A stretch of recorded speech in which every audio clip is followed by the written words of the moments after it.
How to delete a contact in Messenger. If you want to delete a contact on Messenger, what we do is, first of all, there are two ways to do this.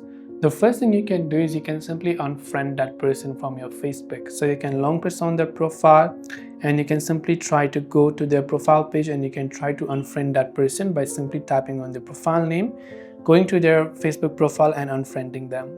The other thing is, let's say you have imported your phone contacts to Messenger and you want to hide those contacts or delete them at least. What you do is you tap on the menu icon from the bottom right. Then from the top, you go to the option called Settings and tap on it. From Settings, you just scroll down to the option called Privacy and Safety and then you tap on it again. Then at the top again, you can see the option Hidden Contacts. So you go to Hidden Contacts. There, you can tap on the plus icon from the top right hand side and you can choose the contact that you wish to hide or delete. So just go ahead and select the contact and they will not show up on your Messenger. This way you'll be able to hide or delete contacts on Messenger. I hope the video helped you out. If you have got any further questions, feel free to also leave them down in the comments section below.